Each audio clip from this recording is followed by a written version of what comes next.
Let's see if you're even mine, my father said, sliding a DNA test kit across the Thanksgiving table, past the cranberry sauce, past the gravy boat, straight into my plate. 25 relatives laughed. My brother high-fived him. My mother stared at her wine glass like it held the answers to everything she'd been hiding for 30 years. I didn't cry. I didn't leave. I picked up the kit, looked my father in the eye, and said one word. Okay. 3 weeks later, the results came back. I emailed them to every single person at that table. My mother fainted. My father dropped his fork. Because the test proved I was his only biological child, and the golden boy he'd given everything to wasn't his at all. But I'm getting ahead of myself. Before I go on, please take a moment to like and subscribe, but only if you genuinely connect with this story. And drop a comment. Where are you watching from right now? And what time is it where you are? My name is Caroline Mitchell. I'm 28 years old. I'm a pediatric ICU nurse in a small hospital outside Richmond, Virginia. And this is the story of how my father's cruelest joke became the truth that set me free. Now let me take you back to Thanksgiving, last November, the night everything changed. The Mitchell family. Thanksgiving was never a casual affair. My father, Richard Mitchell, Rick to everyone who feared him and pretended not to, hosted it every year at the house on Briarwood Lane, a 4,000-square-foot colonial he'd built with his own crew back in 2003. That was the thing about Dad. Everything he owned, he made sure you knew he'd earned it. The dining table was a 10-foot slab of reclaimed Virginia oak, purchased from an antique dealer in Stowe, Vermont. 12 chairs, hand-turned spindles. My father sat at the head. My brother Garrett sat to his right, in the chair that had GM carved into the backrest. Dad did that when Garrett was 6, like some kind of coronation. I sat at the far end, near the kitchen door, the seat closest to the serving platters because, well, someone had to refill them. 25 people filled that room. Aunts, uncles, cousins, Garrett's wife, and their 4-year-old son Mason. My father wore his Breitling Navy timer, the one he bought himself when Mitchell & Sons Construction cleared its first $1 million year. Garrett had new Cole Haan loafers. My mother, Jolene, wore her cream-colored Talbot's blazer and her Mikimoto pearl bracelet, the one Dad gave her for their 25th anniversary. An anniversary dinner I wasn't invited to. I wore a cardigan I'd had since nursing school. Gray, pilled at the elbows. Here's the thing you'd notice if you looked at the Mitchells gathered around that table. Every single one of them was blonde. Sandy blonde, honey blonde, platinum blonde. And then there was me. Auburn hair, reddish in the light, dark enough to stand out in every family photo like a typo in a legal document. My father had spent 20 years treating that typo like proof, but Thanksgiving this year, Dad brought something to the table that wasn't on the menu. Let me give you 20 years in 60 seconds. When I was 8, I made a Father's Day card.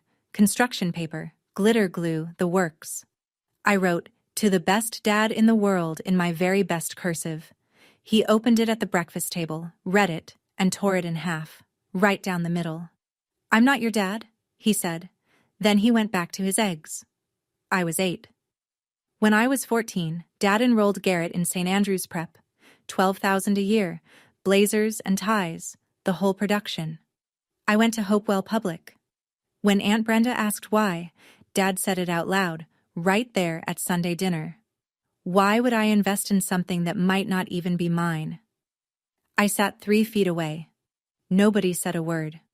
When I was 18, I graduated high school, valedictorian, top of my class, 4.3 GPA, a speech I practiced 40 times in front of my bathroom mirror. Dad didn't come. He was at home, setting up a barbecue for 50 people. A party for Garrett, who'd graduated with a 2.4 and a handshake from the football coach. When I was 22, halfway through my nursing program at VCU, Dad cut my tuition without warning.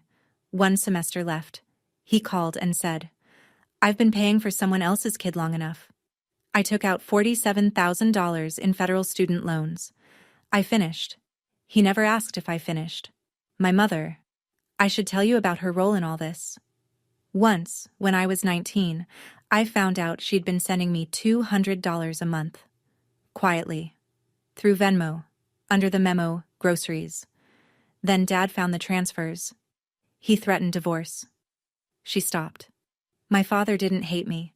Hate requires acknowledgement. He simply subtracted me. Now let me tell you about Garrett. Garrett Mitchell. 31, 6'2", sandy blonde, jaw like a catalog model. Dad's pride, Dad's proof. The Mitchell heir, capital H.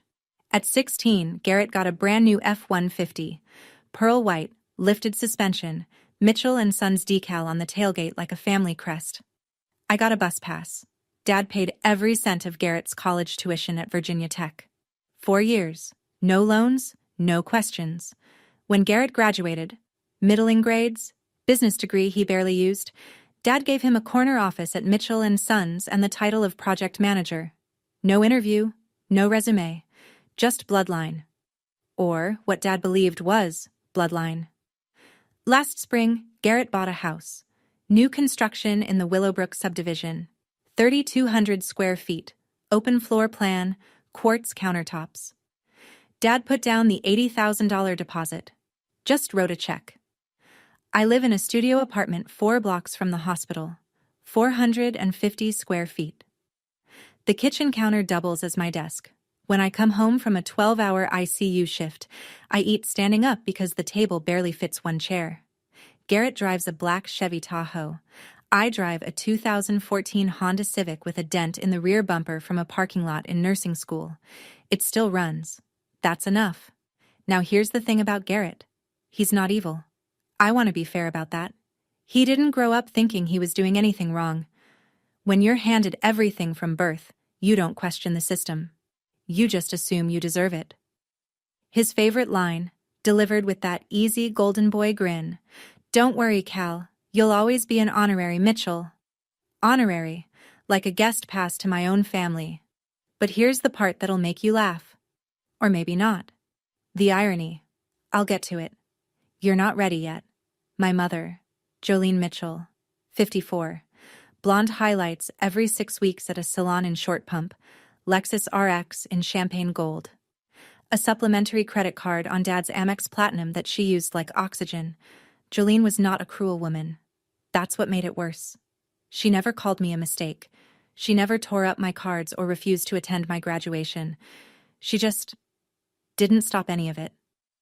Every time Dad said something cutting, Mom studied her wine glass, or her napkin, or the pattern on the wallpaper. She perfected the art of looking at nothing while everything happened right in front of her. When I was 16, I asked her directly. We were alone in the kitchen after Thanksgiving. Fitting, isn't it? And I looked her dead in the eye and said, "Mom, am I Dad's daughter?" She didn't blink. She set down the dish towel and she said, "Don't ask questions you don't want answers to." That sentence lived inside me for 12 years. I turned it over and over like a stone in my pocket, wearing it smooth, trying to figure out what it meant. Was she confirming Dad's suspicion? Was she warning me? Was she protecting herself? It took me 12 years to realize the answer was the third one. Mom lived well. The Briarwood house, the Lexus, the Mikimoto bracelet, the country club membership, the annual trip to Hilton Head. All of it depended on one thing, Rick Mitchell staying married to her. And Rick Mitchell would only stay married to her as long as certain questions stayed unasked. One evening, about a month before Thanksgiving, I stopped by the house to pick up a box of old family photos. Mom was on the couch, phone in hand, deleting a text thread. She closed it fast when she saw me. Too fast. I didn't ask who it was. Not then. Thanksgiving dinner, 8:17 p.m. The turkey had been carved. The wine was flowing. A Caymus Cabernet Dad always overpaid for because he liked saying the name. Garrett was telling a story about a job site, something about a concrete pour and a foreman who couldn't handle pressure. Dad laughed with his whole chest. Mom smiled on cue. I was passing the sweet potatoes when Dad stood up. He tapped his knife against his glass. The room quieted. 25 faces turned toward him, and I swear he looked like a man about to give a toast at his own coronation. I got a little gift for Callie this year, he said. He reached under his chair and pulled out a box, white and green, a home DNA testing kit. He held it up so everyone could see, then slid it down the table toward me. It knocked against my water glass. Let's see if you're even mine. The room erupted. Laughter. The loud, relieved kind that comes when people are uncomfortable, but choose the easy side. Uncle Dennis chuckled into his bourbon. Aunt Brenda looked away. Garrett slapped the table. Savage, Dad. Jolene went white. I watched her fingers tighten around the stem of her glass until I thought it would snap. But she didn't say a word. She never did. I picked up the box. The room got quiet again. A different quiet. I looked at my father. His eyes were bright with amusement. He expected tears, I think. Or maybe a door slam. 20 years of data told him I'd crumble. Okay, I said. That's all. Just, okay. I put the kid in my bag. I finished my dinner. I said goodnight to Aunt Brenda. I drove home to my studio apartment, alone, in my dented Civic. And I sat at my kitchen counter and opened the box. It wasn't what I needed. A consumer ancestry kit tests ethnicity, not paternity. But it gave me the idea. That same night, I ordered a paternity test from an AABB-accredited laboratory. Real chain of custody, real results, results that mean something. I needed 2 samples. Mine was easy. A cheek swab, sealed, labeled. Rick's? He'd left something behind. On the chair where I'd been sitting, his monogrammed handkerchief. Linen. Initials RAM in navy thread. He'd used it to dab wine off his chin and tossed it aside without a thought. I sealed it in a plastic bag. Mailed both samples the next morning. Nobody knew. You wanted the truth, Dad. So did I. The group chat lit up before I even got out of my scrubs the next morning. The Mitchell family group, 42 members, created by Dad 5 years ago, primarily used for holiday logistics and Garrett's construction updates that nobody asked for. That morning, it had a new purpose. Dad had posted a photo. It was me, from the night before, holding the DNA kit at the table. I don't know who took it. Someone's phone, angled from across the room. My face was half turned, mouth slightly open. I looked stunned. Vulnerable. His caption, "Let's see if the mailman left more than just letters." Garrett replied first. 3 laughing emojis. Then, "DNA, don't lie, Dad." Uncle Pete. "Oh man, Rick." Cousin Tara. A single. Which I guess counts as dissent in the Mitchell family. Nobody said, "That was cruel." Nobody said, "Rick, she's your daughter." Nobody said anything at all that resembled defense. 42 people. 42 witnesses to a public joke about my parentage. And the only response was laughter or silence. I read it all at 2:47 a.m., sitting in the break room of the pediatric ICU, fluorescent light buzzing overhead. I'd just come off a code. A 3-year-old with RSV, touch and go for 40 minutes before we stabilized her. My hands still smelled like nitrile gloves.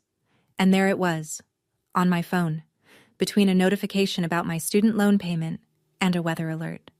I screenshotted every message, every emoji, every silence. Dana Reeves, my coworker, my closest friend, the only person at that hospital who knew about my family. She saw my face when I put the phone down. She didn't ask what was wrong. She just looked at me and said, "Get the facts, Callie. Then let the facts do the talking." I locked my phone. I went back to my patient. The lab had my samples. The clock was ticking. 3 weeks before Christmas, my phone rang. Dad. No greeting. No warmth. Just, "Christmas is for family. You know where you stand." He hung up before I could respond. 16 seconds. I know because I checked the call log afterward, staring at it like the number might explain something the words didn't.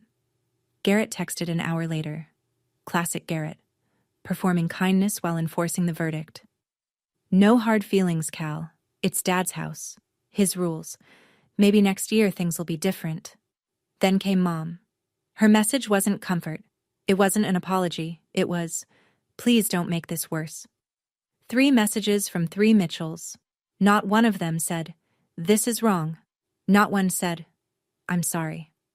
The only thing they agreed on was that my absence would make everyone's holiday more comfortable. So I spent Christmas Eve alone. I bought a small Douglas fir from the lot on Patterson Avenue. 4 feet tall, $60 I probably shouldn't have spent. I propped it on my kitchen counter, next to my laptop and a stack of patient charts. I made mac and cheese from a box. I poured 1 glass of wine, a $7 Merlot, not Caymus. And I sat in my 1 chair, and I ate. Outside, Richmond was cold and clear.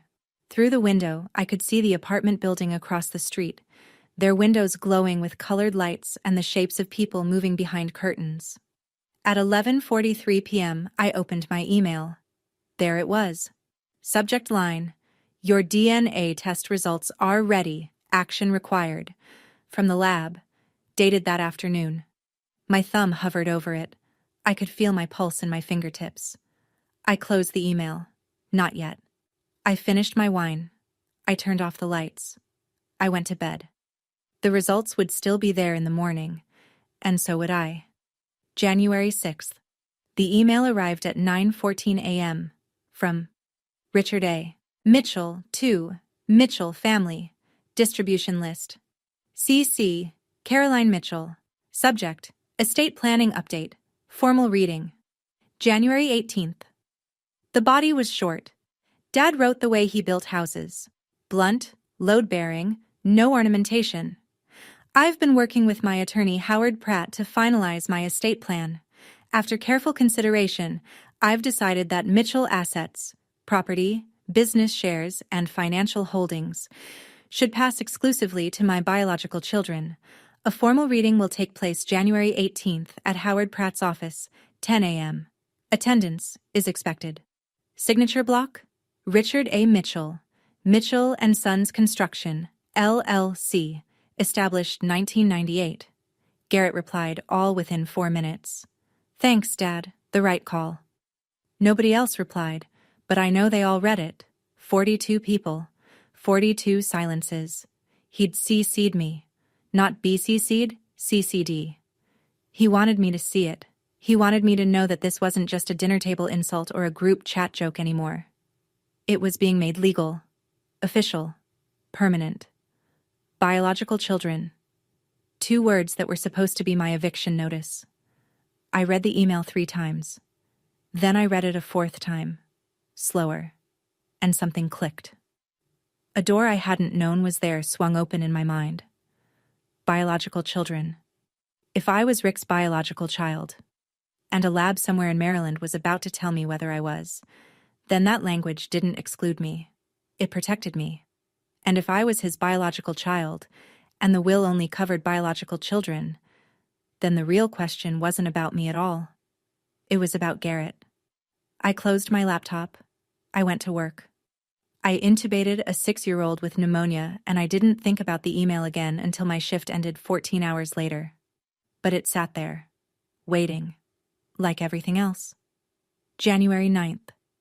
I went to Garrett's house to pick up a box of old family photos Mom said she'd left in his garage. Garrett wasn't home. His wife, Stacy, let me in.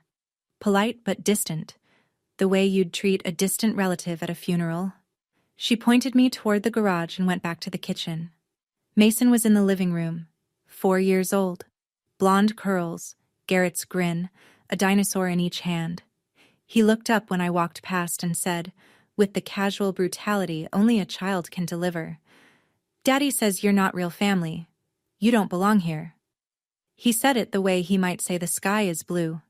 No malice, just information he'd absorbed the way children absorb everything, from the adults who shape their world.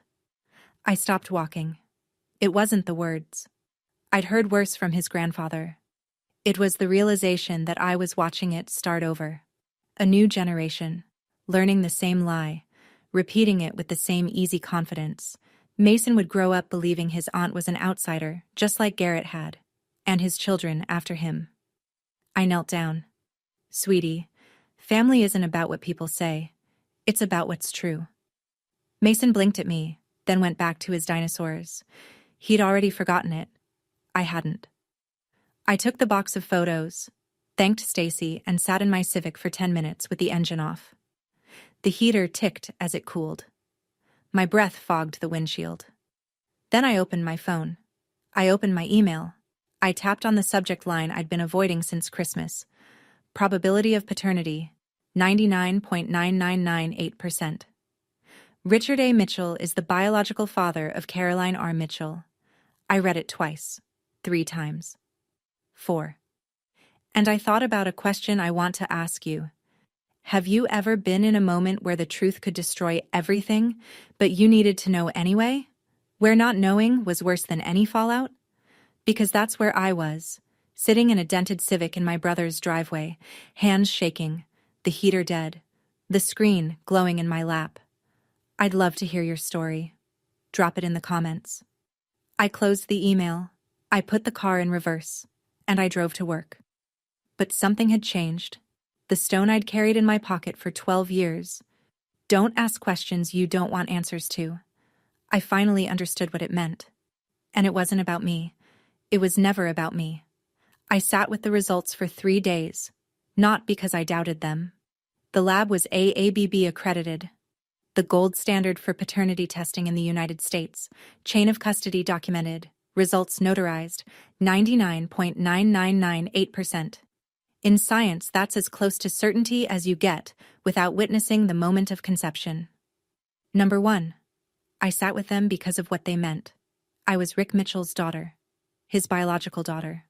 The child he'd called a mistake for 20 years, the one he'd starved of tuition and presence and basic decency. I was his. I had always been his, which meant the affair my mother had, the one Dad had been punishing me for since I was 8, didn't produce me. It produced someone else. I thought about Mom's face at the Thanksgiving table when Dad slid that kit toward me, the way she went white, the way her fingers strangled the wine glass. She wasn't embarrassed for me. She was terrified for herself. Because she knew, she'd always known, that if anyone in that family actually took a DNA test, the lie wouldn't hold. Not her lie about me. Her lie about Garrett. Don't ask questions you don't want answers to. She wasn't protecting me from a painful truth. She was protecting Garrett from a devastating one, and she was protecting herself from the only consequence she truly feared. Rick finding out that his golden boy, his heir, his proudly carved chair firstborn son, carried another man's DNA. I thought about calling her. I picked up the phone twice. Both times I put it down. What would I say? Mom, I know. She'd deny it. She'd cry. She'd beg me not to tell. And I would be right back where I'd always been, holding someone else's secret, swallowing someone else's shame, keeping the peace at my own expense. Not this time. I called a lawyer instead. Margaret Foley's office was on Main Street in Mechanicsville, a narrow brick building between a barbershop and a CPA firm. 2nd floor, no elevator.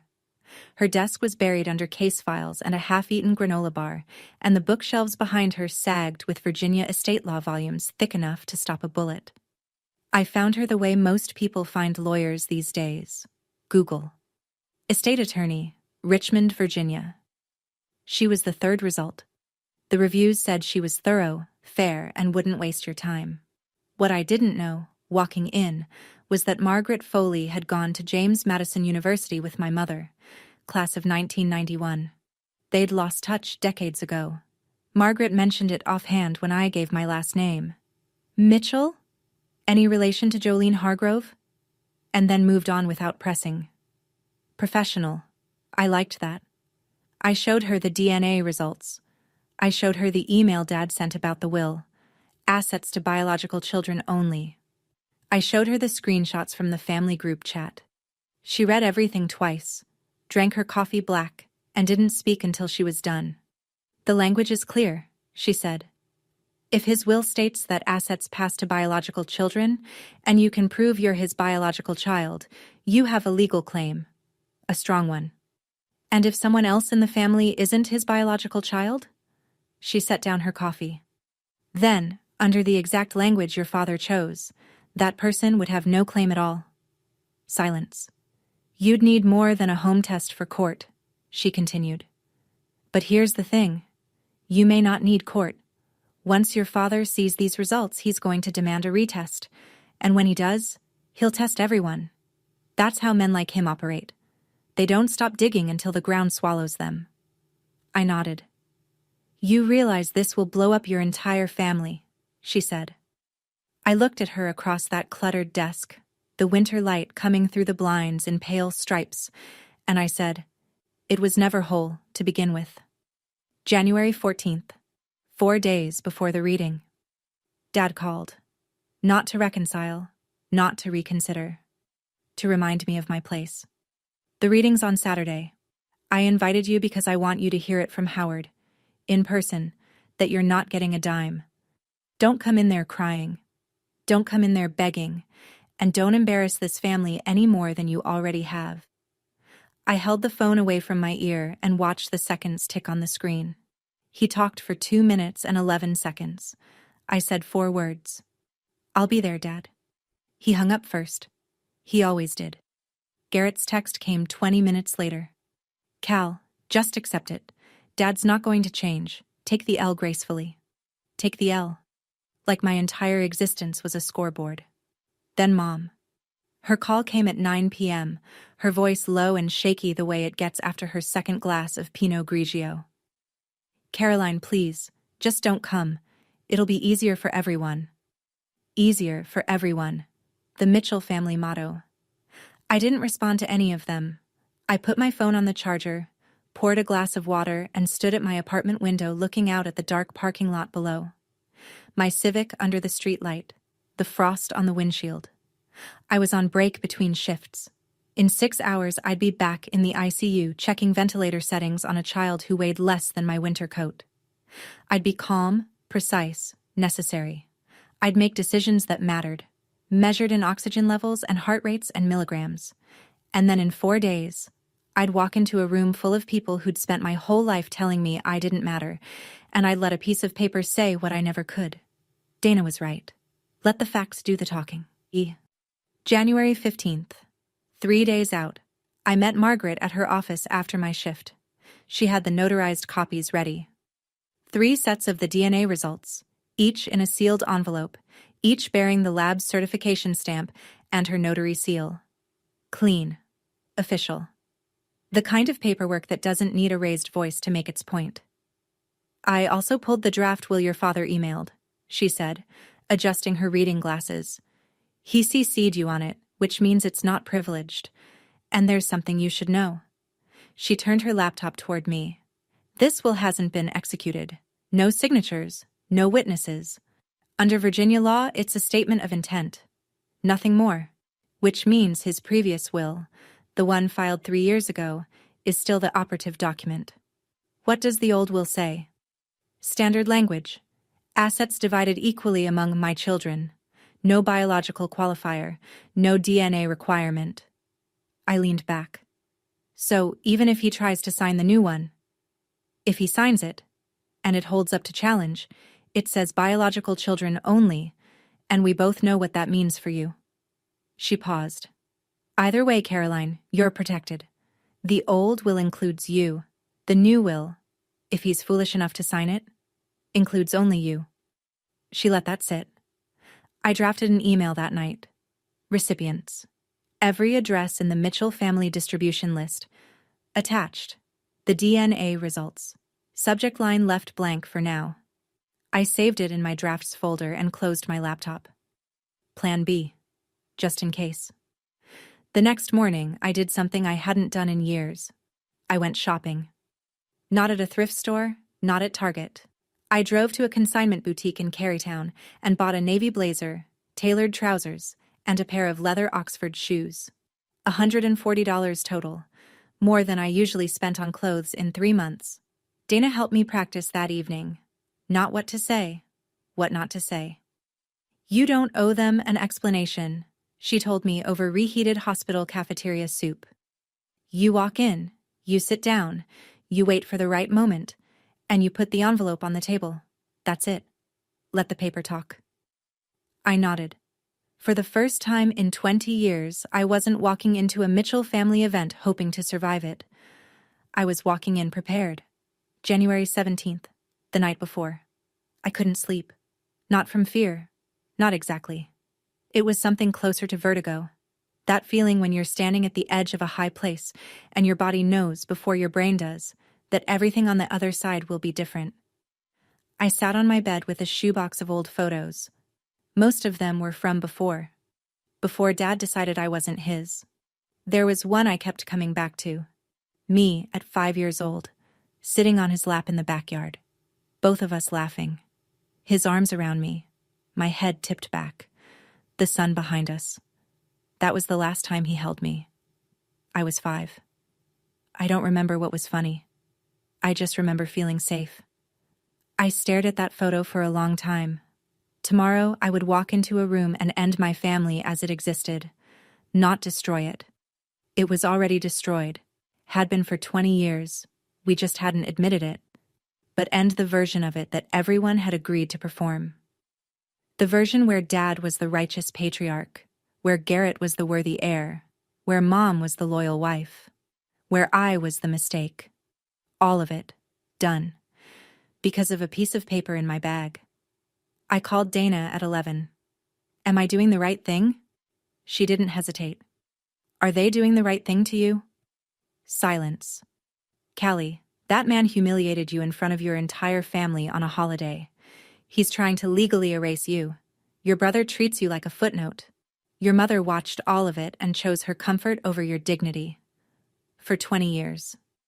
She took a breath. You didn't start this. You're just the one brave enough to finish it. I hung up. I opened my laptop. The DNA results glowed on the screen. 99.9998%. I closed it. I placed the notarized envelope in my bag, the navy tote I'd bought to match the blazer, and set it by the door. I turned off the light. I didn't sleep. But I was ready. January 18th, 9:47 a.m. Howard Pratt's office was in a red brick professional building on Broad Street, the kind of place that smelled like old carpet and authority. Second floor, Berber carpet, walnut wainscoting, framed diplomas arranged with surgical precision. I arrived 13 minutes early. Deliberate. I wanted to be seated before anyone else walked in. The conference room was long and narrow, a walnut table, 12 leather chairs, a window overlooking the parking lot. Howard Pratt's assistant offered me water. I took it, set it on a coaster, set my bag on the floor beside my chair, the envelope inside. They arrived in clusters. Uncle Dennis and Aunt Brenda first, quiet, nodding at me with the careful politeness of people who know something is about to go wrong. Then cousins I hadn't spoken to since last Thanksgiving. Then Garrett and Stacy, Garrett in a sport coat that probably cost more than my rent, Stacy in heels clicking on the hardwood. 15 people total. Not the whole family, but the ones who mattered. The inner circle. Dad came in last. Of course he did. Rick Mitchell didn't enter a room. He occupied it. Charcoal blazer, starched white shirt, the Breitling catching the overhead light. He sat at the head of the table. Garrett slid into the chair at his right. Mom sat to his left, eyes already red-rimmed, fingers working the clasp of her Mikimoto bracelet like a rosary. Dad saw me and paused. "Surprised you showed up," he said. I didn't answer. I folded my hands on the table. I was wearing the navy blazer, the tailored trousers, the leather Oxfords. My hair was pulled back. No earrings. No makeup except a clean line of red lipstick, because Dana had told me, half joking, armor comes in all forms. Howard Pratt entered with a leather binder. He sat at the opposite end from Dad, cleared his throat. "This is a formality, Callie," Dad said across the table, loud enough for the room. "You're here as a courtesy, nothing more." I met his eyes. I said nothing. Howard opened the binder. Howard Pratt was a careful man. Mid-60s, wire-rimmed glasses, the kind of lawyer who read every clause aloud because he'd once seen what happened when someone didn't. He opened the binder, adjusted his glasses, and began. This document represents the stated testamentary intentions of Richard Allen Mitchell, prepared in consultation with this office, dated January 3rd of this year. Skip the preamble, Howard, Dad said. Get to it. Howard glanced at him, then nodded. He flipped a page. Article 4, Section 1, Distribution of Assets. All real property, business interests, and financial assets held by Richard Allen Mitchell shall pass exclusively to his biological children, as verified by legally recognized documentation upon the date of his passing. Dad leaned back in his chair and looked at me. Not with anger, with satisfaction, the look of a man who's just nailed the final board on a fence.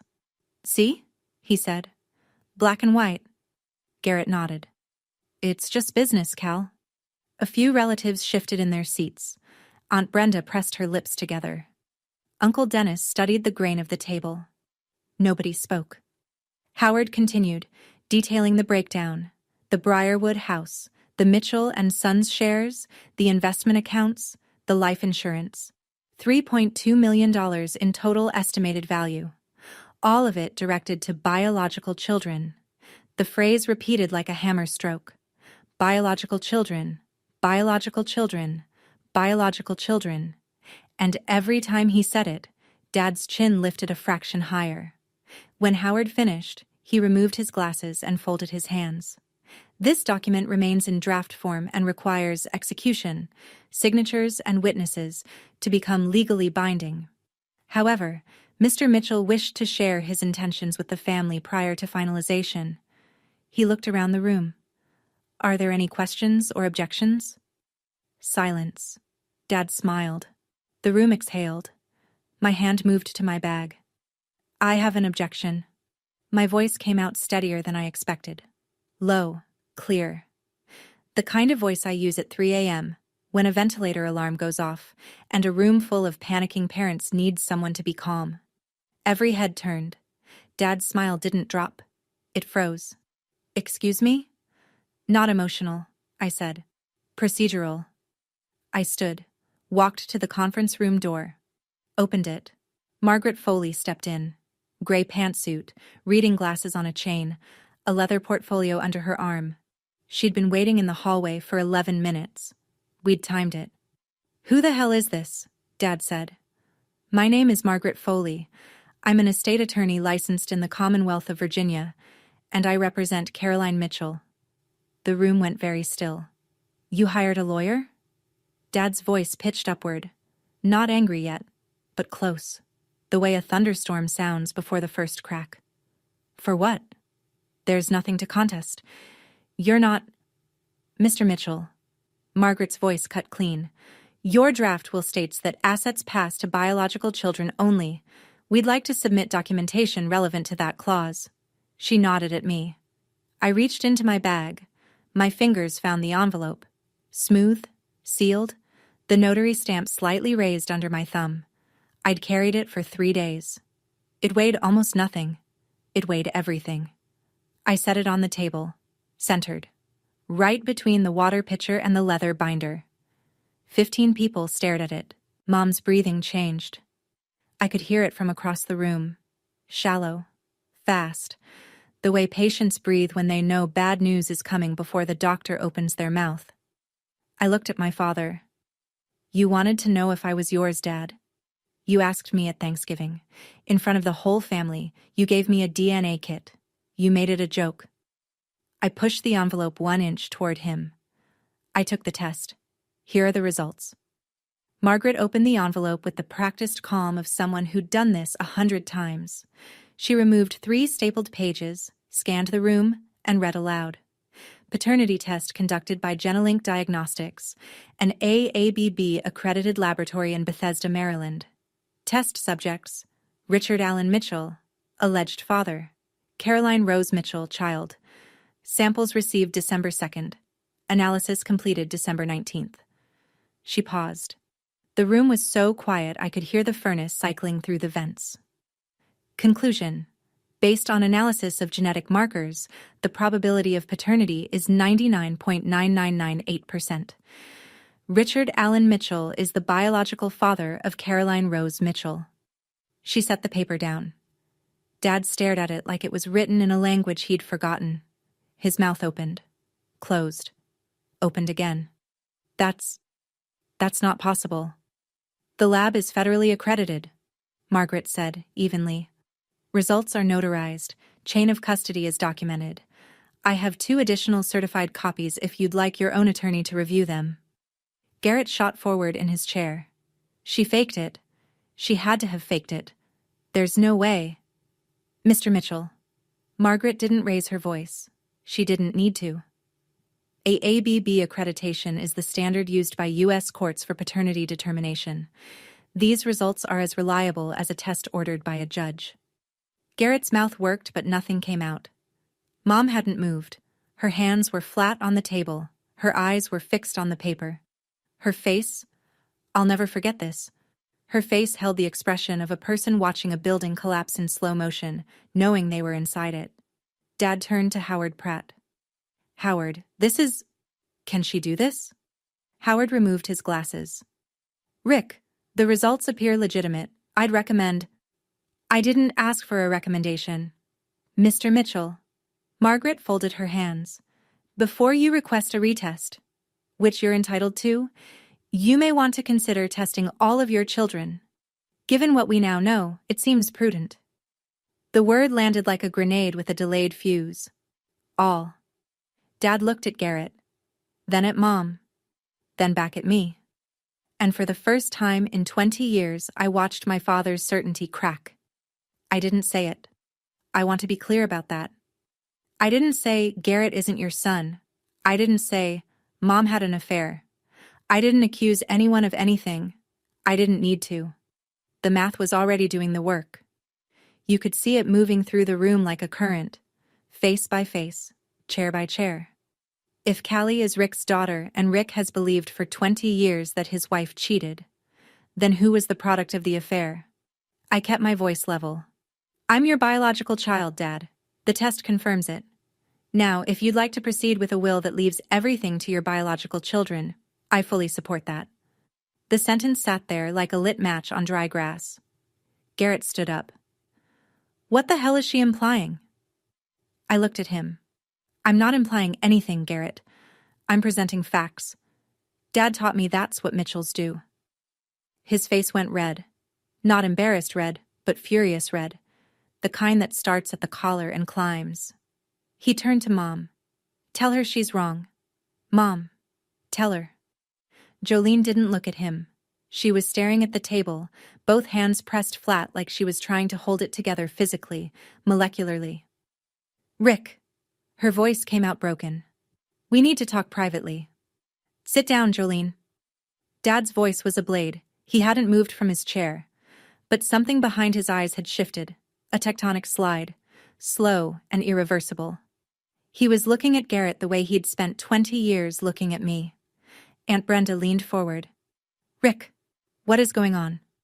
Uncle Dennis put a hand on the table. Everyone let's take a breath. But nobody took a breath. The room was holding one. Jolene started crying. Not the quiet kind. The kind that sounds like something inside has finally given way. A levee.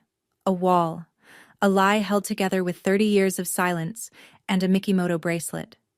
She was crying because she was scared. And everyone in that room could feel it. Dad turned to her. Slow. The way a man turns when he already knows the answer but needs to hear it out loud. The way you need to hear the doctor say the word even though the scan is right there on the screen. Is there something you need to tell me, Jolene? She shook her head. Then she stopped shaking it. Then she covered her face with both hands, and the Mikimoto bracelet slid down her wrist and clattered against the walnut table. Rick, it was before Callie was born. It was... Who? Greg Nolan. The name landed like a stone in still water. I watched it ripple outward. Aunt Brenda's hand flew to her mouth. Uncle Dennis closed his eyes. 2 cousins exchanged a glance so fast you'd miss it if you blinked. Greg Nolan. The name meant something to the older Mitchells. He'd been a subcontractor for Mitchell & Sons in the early 90s. Framing crew, back when Dad was still building the business out of a pickup truck. He'd been around the family, around the house, around Jolene. It was one time, Mom whispered. One time, Rick. Early 94. You were gone for 3 months on that Chesapeake Bay project, and I was alone. And early 94. Dad's voice was flat, mechanical. He was doing the math. Everyone was doing the math. Garrett was born in October of 1994. The room understood before Garrett did. I could see it in their faces. The slow, awful dawning, the way people look when they realize a story they've believed their whole lives was built on sand. Garrett stared at Mom. What are you saying? Mom?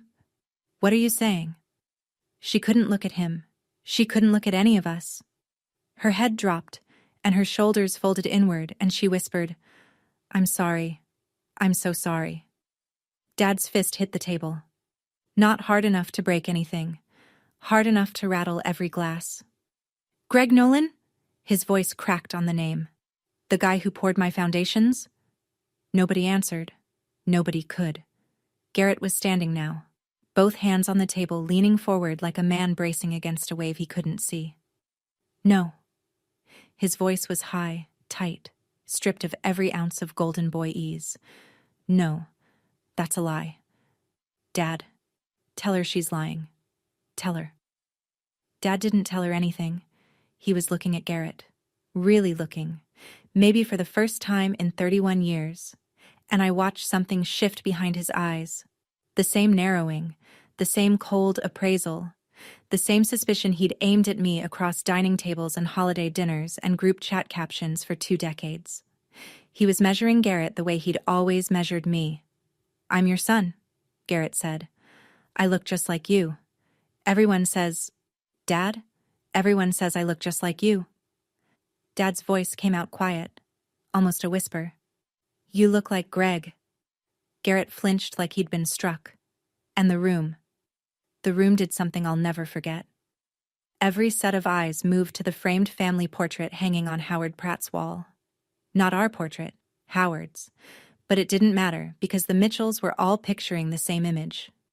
The Christmas card photo from 2019, the one Mom sent to 150 people. Rick, Jolene, Garrett, all blonde. And me, the auburn-haired girl standing slightly apart. Like she'd been photoshopped in from a different family. Except now the picture read differently. Aunt Brenda was the one who said it. Softly, almost to herself. Oh my God. The hair. Callie has Rick's mother's hair. She was right.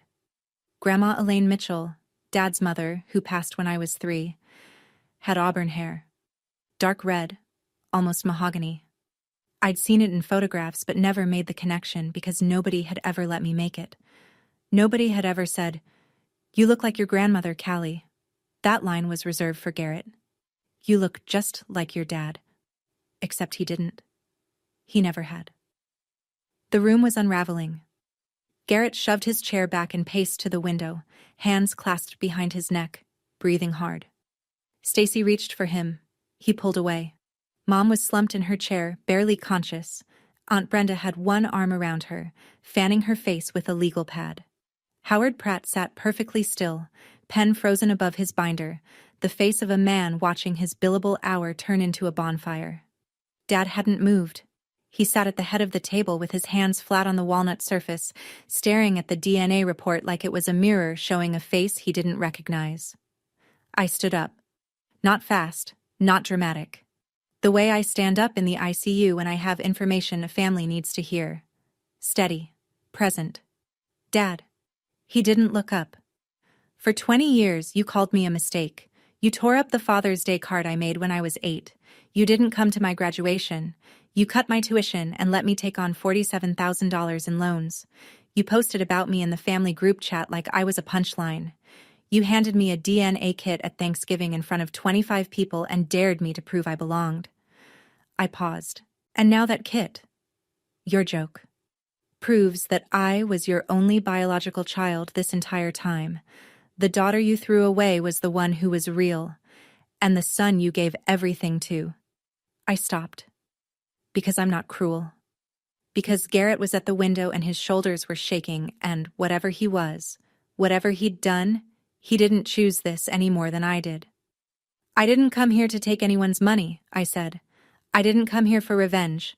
I came here because you summoned me. You wanted the truth read out loud in front of the family. So here it is. I looked at him, at the Breitling on his wrist, at the hands that built a company and tore up a child's card with equal ease. I don't need your money. I don't need your name. I just needed you to know that your cruelest joke told the truth you were too afraid to find. I sat down. The room was silent except for my mother's quiet sobbing and the sound of the furnace cycling through the vents. Nobody looked at my father. Everybody looked at me. Aunt Brenda moved first. She stood up, slowly, like a woman who'd just made a decision she should have made a long time ago, crossed the room and put her arms around me. Not a polite hug. A real one. The kind that says I see you and I'm sorry without using either phrase. I should have said something years ago, she whispered against my shoulder. I watched him do this to you, and I said nothing. I'm sorry, Callie. Uncle Dennis cleared his throat. He was looking at Dad, and his expression wasn't sympathy. It was something harder than that. Rick, what have you done? Dad didn't answer. Cousin Tara, the one who'd sent the single grimacing emoji in the group chat, stood up and walked to my side of the table. She didn't say anything. She just stood there, next to Brenda, next to me. A quiet vote. Others followed. Not all of them. Some stared at the table. Some studied their phones. But enough of them, 5, then 6, then 8, shifted their weight, their chairs, their attention toward the end of the room where I sat. The end near the door, the end near the kitchen.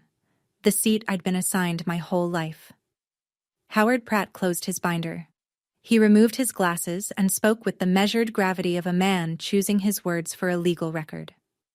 Mr. Mitchell, I strongly advise you to postpone any further action on this estate plan until the relevant facts can be independently verified. The document as drafted is no longer straightforward. That was Howard's way of saying, you wrote a will to punish your daughter and it just became the instrument of your own undoing. Garrett was already gone. He'd slipped out during Brenda's hug, Stacy's heels clicking behind him down the hallway. I heard the front door of the building open and shut. Mom was being helped to her feet by Brenda and a cousin whose name I should remember but don't. Her mascara had run in 2 dark lines down her cheeks. She looked at me once, just once, as they guided her past my chair. She didn't say anything, but her eyes said everything. I'm sorry. And you were never supposed to find out. Dad sat alone at the head of the table. The Breitling caught the light. The binder sat closed. The DNA report lay in the center of the table, untouched, like a verdict nobody wanted to be the first to pick up. He still hadn't said a word. Margaret laid it out in the hallway afterward, while the family filtered past us toward the parking lot. She kept her voice low, but she didn't sugarcoat it. Here's where things stand. Your father's new will, the one Howard just read, was never signed. It's a draft. Legally, it's toilet paper. She held up a finger. His previous will, filed in 2021, divides his estate equally among my children. No biological qualifier. That will is still operative. So I'm covered either way, I said. Yes. Under the old will, you inherit as his child. If he's stubborn enough to sign the new one, biological children only, you inherit as his only biological child. He built a cage and locked himself inside it. She glanced toward the parking lot where Garrett's Tahoe was pulling out fast, tires barking on cold asphalt. What about Garrett? That depends on your father. Under the new draft, Garrett has no claim. He's not a biological child. Under the old will, he's listed as a child, which is legally sufficient unless someone challenges it. I won't challenge it. She nodded. There's another option. Your father could formally adopt Garrett. Adult adoption is legal in Virginia. Straightforward petition. No age limit. It would restore Garrett's legal standing as Rick's child for inheritance purposes. But it would be public. It would be on record, yes, and Garrett would need to consent. I leaned against the brick wall and watched my breath cloud in the January air. Across the lot, Aunt Brenda was helping Mom into her Lexus. Uncle Dennis stood by his truck, hands in his pockets, staring at the ground. 15 people had walked into that room believing one story. They'd walked out carrying a different one. And the man who'd authored both versions was still sitting inside, alone, at the head of an empty table. Margaret. Thank you. She shook my hand, firm, professional. You didn't need me, Callie. You just needed the truth to have a witness. I went back inside. The conference room was empty, except for Dad. Howard had left, tactfully, I'm sure, with a brief and billable goodbye. The leather binder was gone. The water pitcher was still there, condensation pooling on the walnut. Dad sat at the head of the table. His hands were in his lap now. The Breitling had slid down his wrist loose, like he'd lost weight in the last 30 minutes. His eyes were red but dry. He wasn't crying. I don't think Rick Mitchell had cried since Reagan was in office. I sat down across from him. Not at the far end. Not near the kitchen door. I pulled out a chair 2 seats away and I sat, and I waited. It took him almost a full minute. Did you know? He finally said. Before the test. Did you know about Garrett? No, I said. I just didn't run this time. He nodded. Slow, like the motion hurt. Another silence. Longer. The furnace kicked on again, and the vents exhaled warm air across the room. I owe you, he started. You owe me nothing I want to take. He looked at me then. Really looked. Not the dismissive glance across a dinner table. Not the cold appraisal of a man cataloging evidence. He looked at me the way I imagine he looked at that photograph.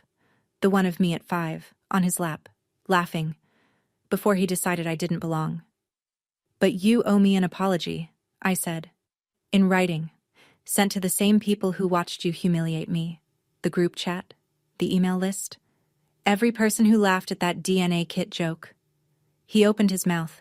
I'm not asking you to love me, Dad. I'm asking you to correct the record. He closed his mouth.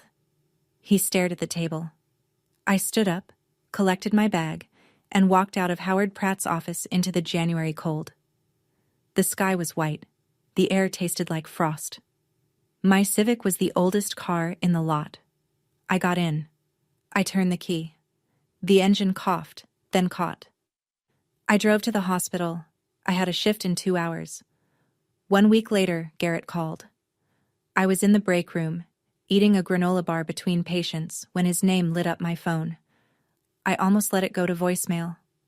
Garrett had never once called me with good news, but something in me, maybe the same something that made me say, okay, at the Thanksgiving table, told me to pick up. I did it, he said. No greeting, no preamble. His voice sounded scraped hollow, like a man who'd been yelling into an empty room. I took the test. Went to a lab in Henrico. Got the results this morning. I set down the granola bar.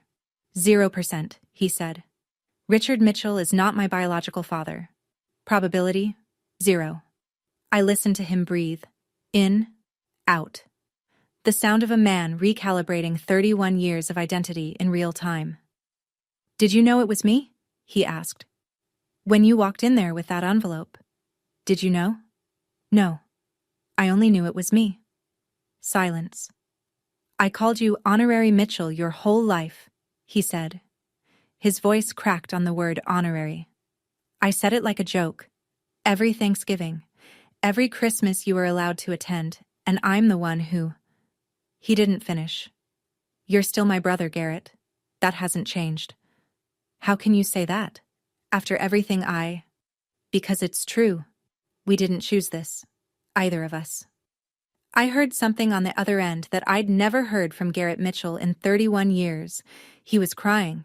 Not the frustrated, angry kind.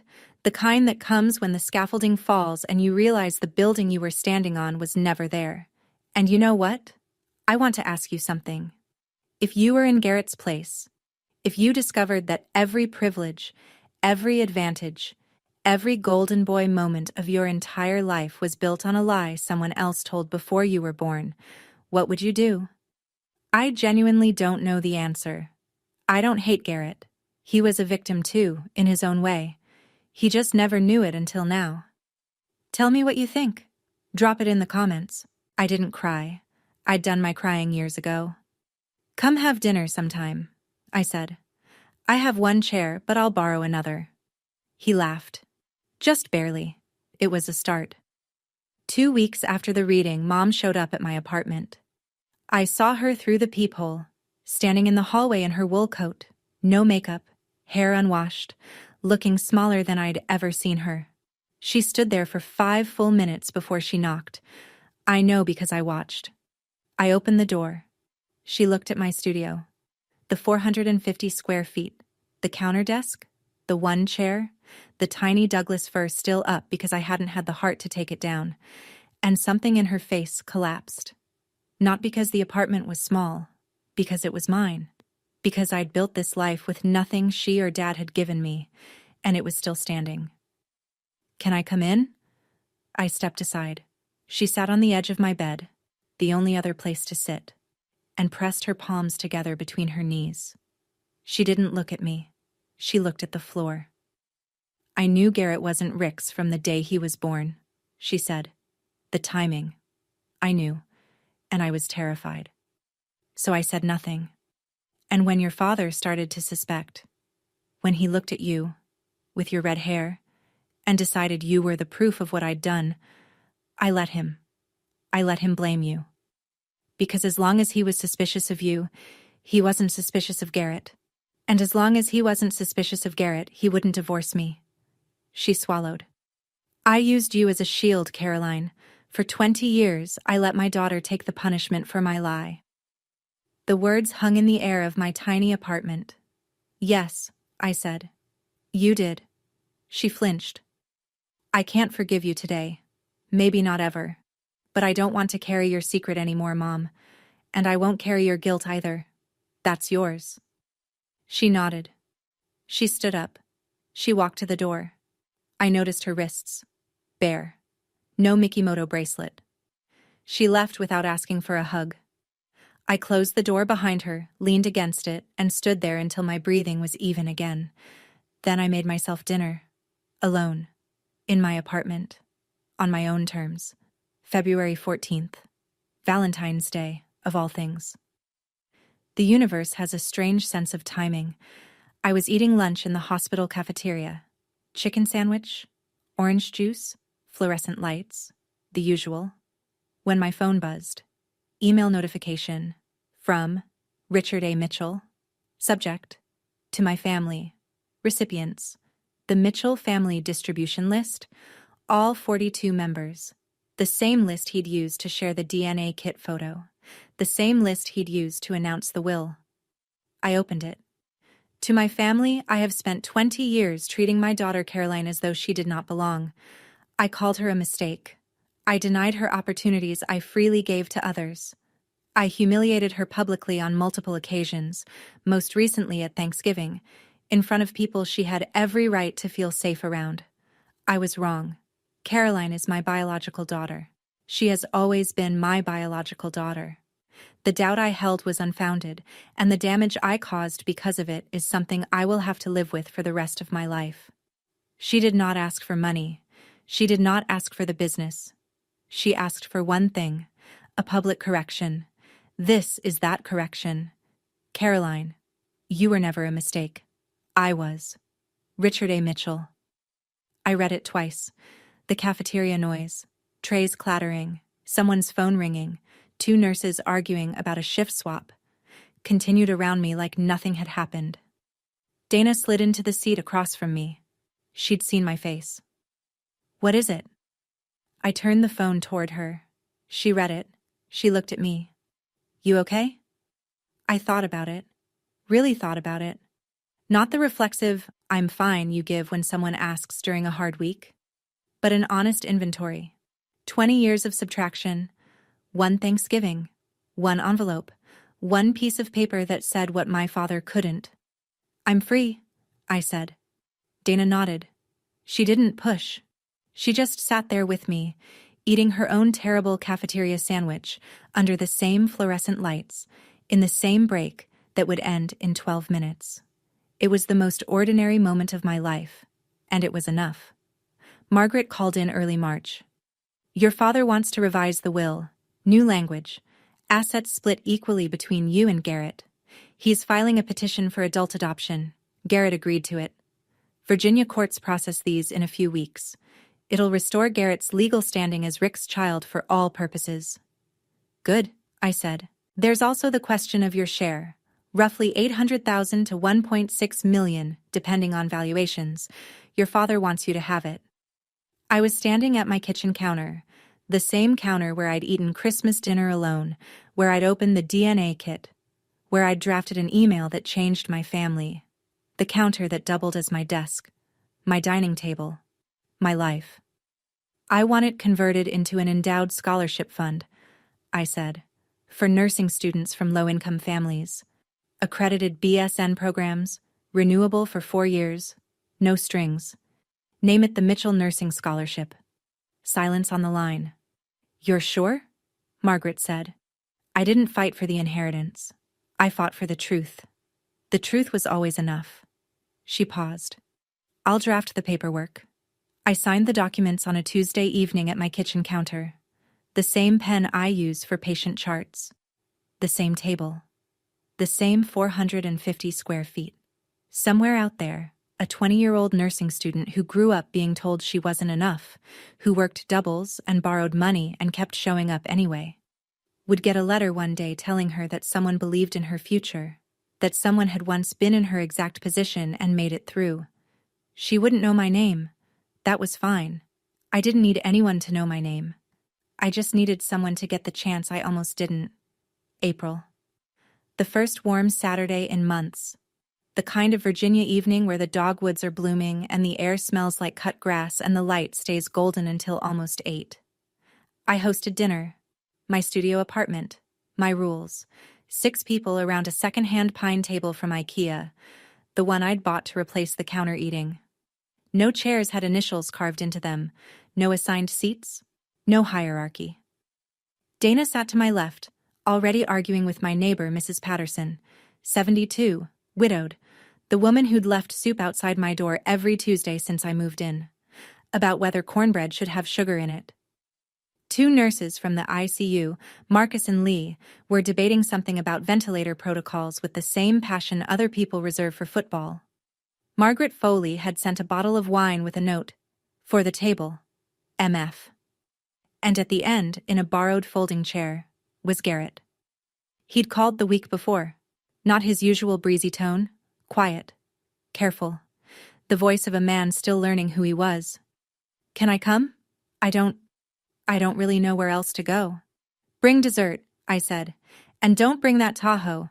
Parking's tight. He showed up with a store-bought pie and a Honda Civic he'd bought 2 weeks ago. I didn't ask what happened to the Tahoe. I didn't need to. I sat at the head of the table. Not because I was important, because it was closest to the stove, and the pasta needed stirring. Dad wasn't there. We weren't there yet. Maybe we'd never be. But on my refrigerator, held up with a magnet from the hospital gift shop, was a piece of construction paper. Faded, torn down the middle, taped back together with care. To the best dad in the world. I'd kept it. All these years, I'd kept it. Not for him. For the 8-year-old girl who made it. She deserved to know it survived. I looked around my table. Dana laughing. Garrett listening. Mrs. Patterson winning the cornbread argument. The evening light coming through the window. Warm and gold and ordinary. Family isn't blood. Family isn't a name on a will. Family is who stays when the truth comes out. And for the first time in my life, every person at my table had chosen to be there. That was enough. That was everything. Thank you for staying until the end. If this story touched something in you, if you've ever been the one overlooked, underestimated, or erased by the people who were supposed to love you first, I want you to know, your worth was never theirs to decide. If you connected with this, please hit like, subscribe, and turn on notifications so you don't miss what's coming next. There's another story waiting for you. Check the link in the description. It might be exactly what you need today. Until next time, take care of yourselves, and take care of each other.